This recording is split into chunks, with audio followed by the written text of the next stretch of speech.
welcome to Overtime Hockey Talk. My name is Mark Paul. My co-host Justin Baker joining me as I'm just gonna give you the floor here, Justin, because you certainly have already wiped the floor with me. Wow, I feel like you rehearsed that line. No, I didn't. Sure. That just came out. That was like Ron McClain. That was smooth. I'll give you that. Thank you. Yeah, I'm gonna have to go back and cut that and like replay it in my demo or something if I ever make a demo for myself. There you go. Let's first be clear. Let the listeners know that this is for our fantasy league that we had, and I beat you. I think it was by 100 points. Yeah. But in all fairness, I remember you texted me on Sunday that there was a glitch. A couple weird things happened. Yeah, but definitely wouldn't have made up 100 points. So I was like, if I have to lose, I'd rather lose by a big amount if I like something screwed up and a couple guys didn't get dressed that had big nights. But again, yeah, would have lost by like 30. Kirill the Thrill, but that's true. Which I mean, I didn't have Kevin Fiala all week either, but still, yeah, it was a good battle, good season. I mean, you're playing for third place right now, so hopefully you can get the bronze. And, yeah, that's not looking great either. So my team is kind of right now. Oh no, right now I'm down by 7, so it's fine. It's anyone's game. I think. Oh well, the projections are really weird because if somebody doesn't have their lineup set, then it like. So right now I'm projected to have 638 points for the week, which is a massive week. Wish I could have had that last week. Would have beat you by 100. Right. But yeah, his is 381. So I don't know if he just kind of doesn't care. Maybe he's just not dressing his lineup. I don't know. But could have been. But hey, I'll take it. In another league, I'm in a championship game against a team that has gone. My goodness, he went 21-0 in the regular season and has won the first 3 weeks of the playoffs.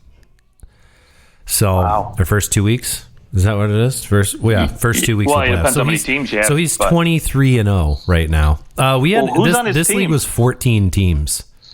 Wow. So there's a lot of so for a 14-team league, for someone to score, I mean, he scored fourth. This league was like he scored 39,526 points. And he finished 21-0. The next guy at 17-4 had 35,000 points. So he just scored so many more points per week, percentage-wise. That I'd like to see his roster. My gosh. Yeah, he's a good team, and he's already up. I think he's up by 80 points already, or 70 points. So he's projected to beat me by about 80 points. So we'll see. I looked and I had like 4 guys with negative points that usually score me. It was like Jeremy Bratt had negative points. A couple of my big guns on that team had negative points. So what are you going to do? Actually, it's funny you say that. I had a couple guys last night with some negative points, and I'm down 40 to pretty much 80 right now, but projected to win by 40. So we'll see how that plays out. Yep. Well, you better win. I hope so. My gosh, it's gonna. I mean, I will say though, I finished third in the league after the regular season, and this is the 5th place team. So right, and I'm playing the first place team, and I was the second place for third place here. So yeah, I mean, I'll just say like the top 4 or 5 teams in our league are all pretty close.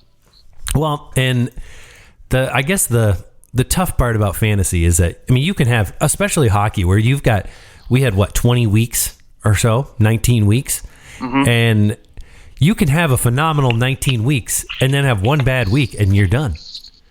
So it would be interesting next year to do 2 leagues, to do one that is like a roto where it's just points at the end of the year. Whoever had the most points takes it. And then the other where it's a head-to-head. That would be kind of fun. I can honestly say I've never played in a roto before, so I wouldn't mind that. I played in a roto back when there was only roto. There was nothing else. There was just a rotisserie scoring, and that's all there was. And then they added in those, like the category scoring. I do not like those leagues. Hate them. I'm in one. I did okay, but I didn't like it very much. It also didn't give you a very big bench. So it was like, all right, well, I have like one guy on my bench So it wasn't that fun in terms of like being able to set I think it was like a default Yahoo league. I just joined it as like, I'm going to get my feet wet with the draft this year. So I did it. But well, anyways, there's 5 minutes of our podcast on fantasy hockey. There you go. So that is our podcast. Let's just stop now. That's it. For all the people that complain we don't talk fantasy hockey enough, there you go. There's your 5 minutes. Well, congratulations to you on a victory well earned. And I think that puts us you won the big game, but I think that we were 2-2 against each other in the year. Is that right? I think you would be correct there, sir. Yeah. So I can at least take solace knowing that I did beat you a couple times in the Hold season. Your head high. Just couldn't do it when it counted. So it's ironic because I'm a Leafs fan. I'm glad I was literally about to make that joke with the Bruins. Yes. So anyways, there's actually things happening in the NHL right now. I know trade deadline's over and all that fun is we'll kick down the street a little bit, but we do have a few trade things to talk about, maybe with some teams that are kind of out of it and rumors are starting to fly. Maybe we start off talking about the Washington Capitals. We really have not done we've done no type of we earlier in the year. You can go back and you can listen to our funerals for some teams. You can see how accurate they were. I believe we have done a funeral already for the Florida Panthers, right? Did we do one? No, we have not. No? Okay. Well, they're like mildly in it still, sort of. 8 games left, 3 points back. Pittsburgh Penguins are ahead of them, and so are the Island. Like they're both kind of about the same. It's not happening. They're done. It would take a monumental fail on Pittsburgh's part to, especially Florida. I mean, Florida's lost 4 in a row. They had every opportunity. They win 3 of those 4 games. They're in a playoff spot. Simple as that. But I guess we didn't. I guess we sort of did like Florida's like sort of on life support, and they pulled themselves back a little bit, and only to die in the end, I guess. But Washington is officially, they're out of it. They're 6 points back with 8 games left. It's virtually impossible for them to get into the playoffs. We have not done a funeral. I don't think we'll do a funeral on today's show, but there are a few things coming out of Washington that we can talk about. Let's start with Kuznetsov and this report coming out that he actually asked for a trade a couple of years ago, and then it's reported again that he has asked for a trade now. What do you think of this? Well, I mean, I'm always a firm believer of where there's smoke, there's fire, right? But listen, I look at 2 things that really kind of when you told me about this rumor and I kind of heard about it, I looked at 2 things and that kind of led me towards believing that this is probably there's a little truth behind it because one. Yes, there's been some rocky history with Kuznetsov. By the way, it actually is someone. I can't remember who it was.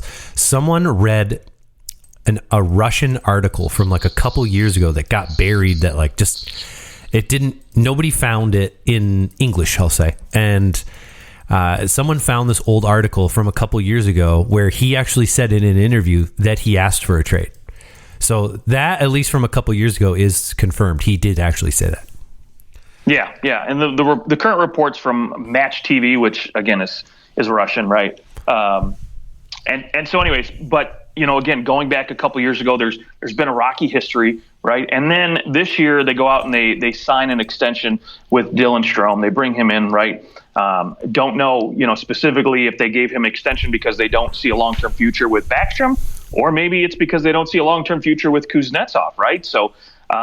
To me, Dylan Strome has been great in his role. He's done well there with this team, and if they're looking to potentially move on from a center, I mean, the reason they gave Strome an extension would be it because you can't have 3 guys, in my opinion, making upwards of $6+ million down the middle and have money to go on the wings, especially because when you look at their roster up and down, they've got Tom Wilson, Mantha, Oshie. They've got all these guys on massive deals right now, and it kind of hampers their ability to go out and get new blood, essentially, right? And so moving Kuznetsov's contract with 2 years left at what will be, next year a 31-year-old center for 2 years left, I think should be pretty easy to move, I would assume, at the draft if a team is really looking to get a legit number 2 center.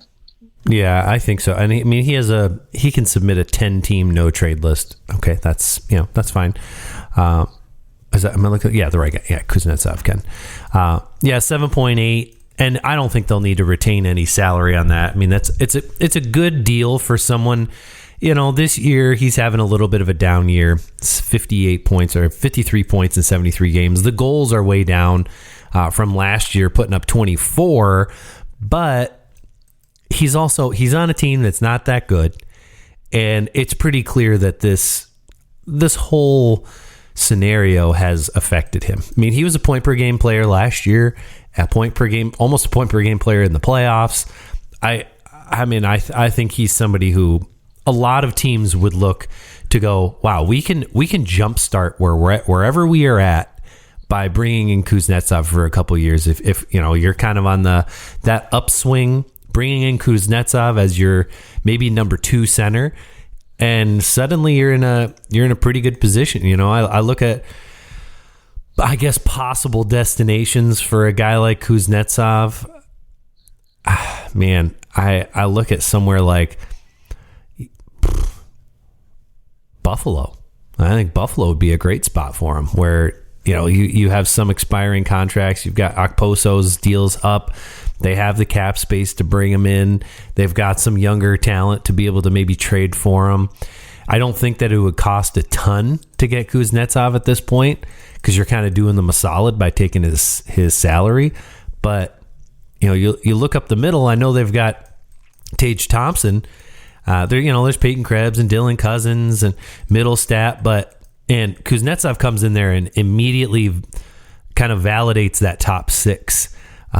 Whereas I think you're still maybe asking some questions about that second line center position in Buffalo, even though, hey, Middlestat's having an all right year at 44 points, and Peyton Krebs showing some progress. But I think that a Kuznetsov in Buffalo could really make sense. Yeah, I mean, there's a number of teams in my book that could really use a guy like this, and so St. Louis. St. Louis. I mean, Seattle. You could look at even Colorado. I think they could find a way to make that happen. If it was Colorado, they'd probably. There's certain teams where it would make sense, but I think at Colorado, they're probably going to need Washington to hold on to some salary.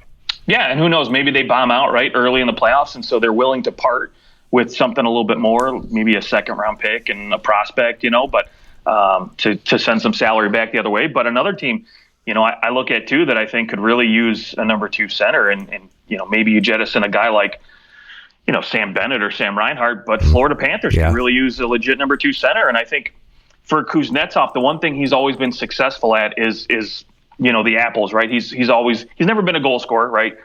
He's been a setup guy and had a lot of success when Oshie was at his best, and Ovechkin when he was filling in for Backstrom here and there. And you see now he's playing on the third line between Mantha and Craig Smith, and those, don't get me wrong, Mantha is a decent middle 6 guy, but he's no Ovechkin or TJ Oshie. And so, again, that's why we've kind of seen his numbers sort of drag. And I know the other knock on him has been his defensive end of his game. And, maybe a team that, again, has a good back end and a little bit stronger defensive players around him might be a good fit. So, when I look at what, he needs around him and what this team's able to provide, I just don't see Washington being a fit for him anymore. Yeah, I would agree. Although I don't think that Washington is going to be all that likely to just go, we'll just trade him for, a first round pick and call it good. I think that they're going to want some kind of roster player back, or they're going to have an idea of, hey, we're going to trade him. It's going to open up cap space, and then we're going to use that cap space to sign X. We're going to go out and we're going to sign Patrick Kane, something like that. I don't know. Off of this year, who would kind of fit the Washington Capitals to come in next year and Ryan O'Reilly, help them make an impact? Yeah, Ryan O'Reilly. I don't know that he fits I don't know that you want Ryan O'Reilly and Tom Wilson on the same top 6.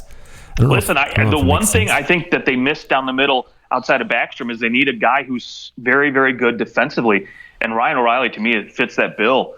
And again, he can open up space for a lot of his wingers just because the physicality he brings, and he's still a great setup guy. He's still a great passer. He can still create space in front of the net and use his hands to score a few goals. Yeah, I wonder if it doesn't. It's so hard to say because he only played 8 games so far with the Leafs. I wonder, how much money has he made total in his career? I mean, he's made a pretty good chunk, $52.5 million in that last contract, 10 in the one before. I mean, he's made over $75 million.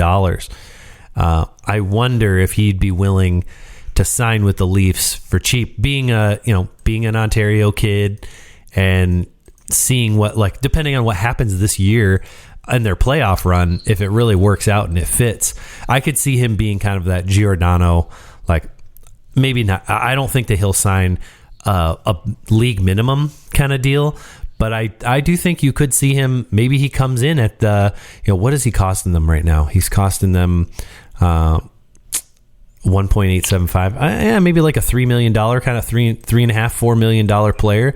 Take a discount to come to Toronto. I don't know. That's tough. How much do you really think that Ryan O'Reilly will get on the open market? I think because of what he brings. I mean, he's like 19 points in 40 games. He's kind of that, maybe he's over the court, playing with the right guys a little bit more. But as far as having his own line, maybe a 50-point guy at this point. Yeah. So the big question to me is going to be term, right? With Ryan O'Reilly's contract, because is he going to want a long-term deal? Then yes, he could take a $2-3 million deal from Toronto and maybe take a 4 or 5 year deal, right? But if you're only going to give a guy like that who's a little bit I don't want to say beaten up, but he plays a physical game. Yeah. 2-3 years at the most is what I would expect any team to offer him. And at his age, at 32, this is going to be pretty much the last big contract, and then he's in my opinion probably going to be year to year after that. Yeah. So to me, I think at least you're talking between $4.5-5 million just because how good he is in the faceoff circle. See, so $4 million a year wouldn't be that, it's a discount for a hometown team. That's what I'm saying. Sure, he take a discount. Could. I'm not saying that he's going to sign $1 million a year kind of vibe. Right. But I think at $2.5-3 million, you're not going to lock him up. I unless you give him 5 or 6 years of term.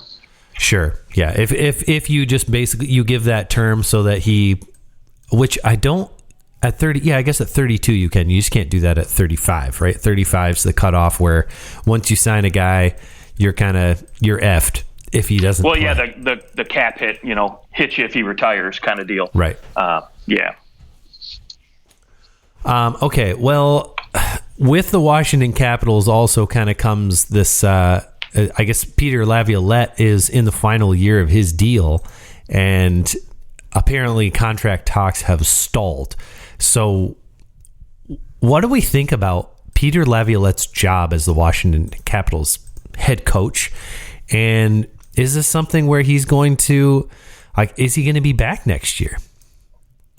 Boy, that's a good question, right? I think, again, he's a very well-respected coach. He's good at what he does. I don't know, if he's ever really come in as a head coach and you've looked at him and be like, he's been a stinker with that team. And I don't think it's any different with the Washington Capitals, right? I think he's done well by them. I think they've played well enough with him. But I just think right now they're at this weird phase where it's they're kind of signaling a retool, a quick rebuild kind of situation that they want to get done over the next year. And so, again, it really all depends, right? I think, where Washington looks and says, can we do better? Can we get someone better out there, right? And I don't really know if there's anybody better. And he's already being paid $4.9 million a season. And so how much more are you going to pay a head coach to come in, right? It's you wouldn't expect, top level guys to get more than between $6 and $8 million bucks.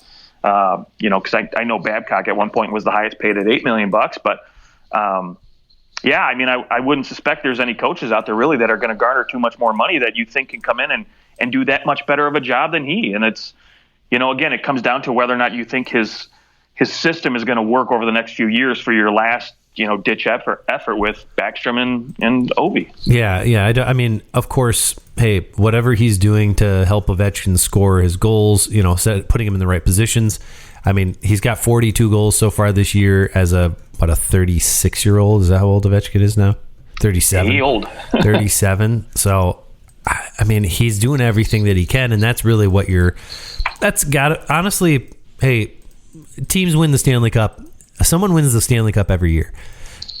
someone sets a goal scoring record once in maybe a couple generations, right? Like Gretzky set that record and it stood for 40 years. I mean, well, I guess by the time he ended his career was 1999. So his record has stood for 24 years. And it was a record nobody thought anyone would ever beat. And here he is. So, I mean, it's, maybe once in a generation, maybe with goal scoring going up, there's someone that could come in and challenge Ovechkin, but it takes more than just being really good. It takes being really good for a really long time and also not getting hurt. So we may never see this again in our whole entire life. Somebody beating this record. This is more important than winning a Stanley Cup. That's my opinion on it. He's won his cup. I know it's only one cup. I'm sure that he'd love to win another cup. It's not to say that they're not going to try to win a cup, but is that not secondary to him beating one of the greatest records in all of sports? Yeah, I think if you have a legacy, right, to leave behind as an athlete, you come in and you say you were the best goal scorer that ever played this game, right? There's still people that are going to go out there and argue, Gretzky was the best, Mike Bossy was the best, or, sure, this guy was better. But if you have the record, right? You've got the numbers. There's no argument to be had here. You are the best because you have the record. And so, I think for Ovi especially, when you look at it, it's I don't know if there's any other Russian players really either, too, that have any big records in the NHL, right? So, so for you to be able to come in and say, as a Russian, I did this, right, and just be able to have that added to your legacy as a player, the greatest Russian player to ever play the game. I mean, that's something to be said. Yeah, absolutely. And it also should be said that it is unusual for a head coach to just not get re-signed. I guess a head coach of his stature, I get the team is about to miss the playoffs, but I don't think that that's really of his doing. He also started off with like a skeleton roster to the year. My guess is they're trying. He's probably saying, well, I want another 3-year deal. And they're going, we'll give you another 1-year deal. My guess is it's the term. It's probably not the money. They've already got the money allocated, even if it's a small bump. I would guess that it's the term, because they're probably thinking, well, if this goes sour early on next year, he's going to get fired, which is why he wants 2 or 3 years, and they probably want to give him 1. That would be my best guess. But I think he'll probably end up re-signing. It would be unusual if for a guy of his stature to just, probably the last time it happened was Mike Babcock leaving a team that he just didn't re-sign and go somewhere else. Certainly if Peter Laviolette hits the open market, there are numerous teams that would be very interested in bringing him on as their head coach, would be my guess. Yes, and maybe he looks at that too, because maybe he says, you know what, I just don't think we can get there. And maybe he's trying to leverage, like you said, some term. And maybe now with Washington kicking back and saying, no, we want 1 year, he's just like, you know what, I'm going to go and take a peek, free agency, right, this off season and see what's available. Yeah, I get that there has been an unusual amount of coaches keeping their jobs this year. Which I think is more to say about the finances. Teams just are like, who cares? If we're going to lose, we're not going to. They look at Vancouver and they're like, you know what? We don't want to pay 8 coaches, so we're good. But I guess if you were to look top to bottom across the league, what teams could have a coaching opening? Well, the first one you got to look at is the Toronto Maple Leafs. Are they going to have they lose in round 1, everybody's going bye-bye, and here's your opportunity to go coach the Toronto Maple Leafs. I'm sure there's a few people out there that are rooting against the Leafs so that they have a shot to be the head coach or the GM there or something. I got to imagine that's a thought out there. From there, the Nashville Predators are certainly going to be in a position, bringing in Barry Trotz. I think that there's no way that John Hines is going to be safe if, they're going to miss the playoffs most likely this year. And then, maybe he just wants to start over with a new head coach. So that's another one out there, which of course Laviolette just came from Nashville. I don't know that he'd go back, but he did take them to the Stanley Cup Finals. That he did. Any other teams that you see that might be a possibility of letting their head coach go? Oh, I think the first and probably easiest one for me is the Anaheim Ducks. I think there's no way Dallas can survive this season, just because I look at this roster and I see a talented group of forwards, but I see a team that has a lot of talented forwards that don't play well together. And to me, that comes down to coaching, right? Everybody's got their different styles, or maybe they like to play a certain way. But if you can't get these guys to be a cohesive unit, I mean, there's a reason they're setting records as far as like the worst defensive team to ever play in the salary cap era. I mean, it's pretty horrible. And so to me, I don't know if there's any way a coach survives, the offseason, especially, with a team that's been this bad defensively. I think, Pat Verbeek's going to want to come in and hit the reset button and bring in a new coach and hopefully get some of these younger guys, especially like Troy Terry and Max Jones, who are pretty much 25. So they're getting to that point where, like, you have to make a play now because these guys are going to start to hit their 30s pretty soon by the time you get to that next head coach. So you got to make the right one here count for this next coach. Yeah, my goodness. Anaheim and Boston going toe-to-toe for who can have the biggest goal differential. Anaheim at minus 112 and Boston at plus 118. Unreal. Anaheim has allowed 302 goals with 8 games left to go. Unreal. That is just spectacular. They have managed to actually win some games in regulation, though, so good for them. They got over that little hump that they like didn't have any for the first 20 games or something like that. I guess one other spot that I could say, there's definitely some smoke would be the Calgary Flames. I did see that there was reports that several players don't want to come back and play for Daryl Sutter again. So there's that. I have heard some rough stuff going on between Kadri and Sutter, and you have to think too, Huberdeau's probably not too thrilled, and they just paid those two guys a boatload of money, and you got to think who's going to go first. One of those two guys are the coach. Yeah, and you're likely going to miss the playoffs here, and so I mean, are they going to fire him this year? Probably not, but like a slow start next year, and you're probably, you're looking to get rid of him. And there's another possibility, which that would be, to me, an attractive location for someone like Peter Laviolette to step into. Would be, hey, I get to go and be on a team that just 12 months ago was considered a Stanley Cup contender. I think I'm in. Like, I think I can take this team and do something with it. So that would be probably a far more appealing location than Anaheim, where I don't know. Anaheim's still probably 3 or 4 years away. I don't know if that would attract someone like Laviolette. No, I don't disagree with you at all. I think Calgary to me is a very attractive option because, like you said, I think they're still. You can get the right coach in there and maybe bring in 1 or 2 little depth pieces. I think they're right back there as being a top tier playoff team. All right, the Vancouver Canucks. We'll pivot here. JT Miller was signed to a big deal, $8 million per year for 7 years. A nice fat $56 million deal.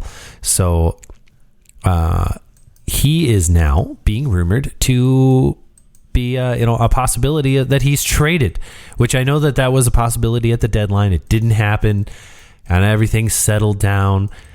But now I think that the floodgates are about to open. Very strange for somebody to sign a beast of an extension and be the butt of every trade rumor since then. But it is happening for JT Miller. What are your thoughts on where he might go? Will he get dealt? Yeah, that's the big question, right? I think for a guy who has shown at times this season that he just doesn't, I don't want to say doesn't care, right? But sometimes you just see him just skating around and it's almost like he's not in it, right? He's just not invested in the game. And you know what, again? Well, I'd say he's not invested in the team that he's on or losing. Right. Yeah, exactly. Losing doesn't help with that, right? And so I think, again, for a guy who has shown he has potential, right? There's going to be teams that will come out there. I mean, he had a 99-point season, so I think there are going to be teams that'll be interested. It's just, again, because of the term, because of the cap hit, it's going to be difficult. to find someone to make it work, especially for next year. Now, again, the year after, when maybe the salary cap jumps a ton, it's easier to fit in. But for next season, it's going to be harder for a team to try to squeeze him in, especially, considering that there's not too many.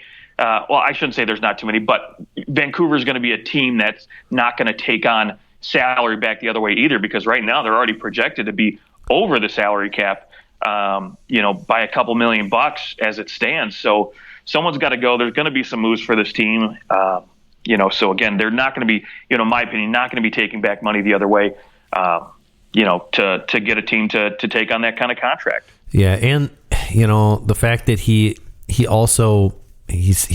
I know he can play everywhere. I think you're probably most likely to stick him on the wing. But you'd love for your $8 million guy to be a centerman. I'm trying to think what team would make a good fit for JT Miller. Maybe a Nashville Predators could squeeze him in. I mean, they have a little bit of cap space next year, but and not anyone crazy to re-sign. So, maybe he's a fit in somewhere like Vancouver, where they could really use a shot in the arm, somebody who can score goals, put up big points.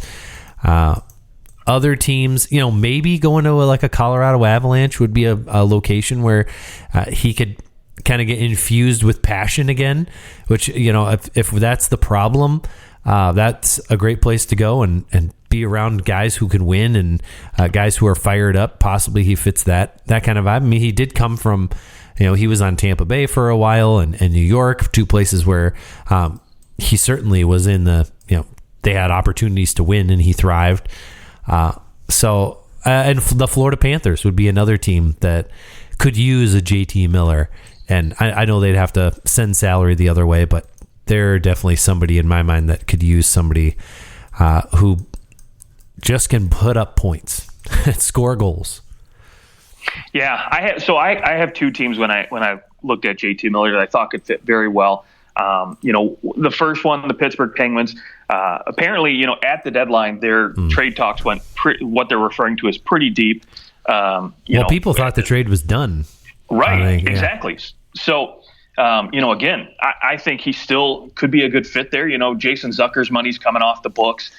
They should have roughly, $19-ish million. And yes, they got to re-sign some guys, little things here and there. But I think they could find a way to make him fit, especially now that guys like, Malkin and Letang have, smaller cap hits for next season than they, did last year. So, I think they could find a way to squeeze him in, and he would fit in very, very well, I think, in their top six, especially with the leadership group they have there. They would be able to keep him motivated. He's not looked at as one of the top guys either, so there's no almost like a Phil Kessel, like a similar idea. You're bringing in somebody who's a big can score some goals, puts up big points, and kind of has this reputation of sometimes he's not all in.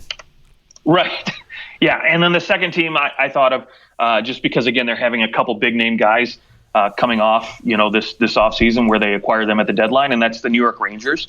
Obviously, he's quite familiar with the Rangers. Having been there before. So I think going back to the Rangers, I think that would, again, with new management there, I think there's a good fit there. I think he would be motivated, especially getting to play in that spotlight in New York City. I think there's just something about being there under those lights. I think that, would rejuvenate him, re-energize him to stay committed. And I think, again, they just have, in my opinion, a great leadership group between guys like Chris Kreider and Jacob Trouba to keep him, honest and motivated.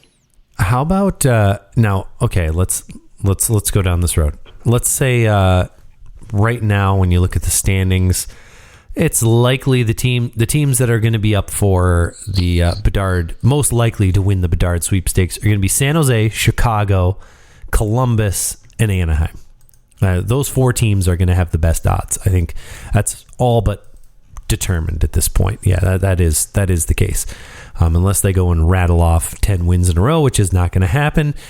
Seeing as all those teams have lost over and over and over again. All of them are on losing streaks right now. So I always wonder this, hey, Columbus goes and gets Connor Bedard.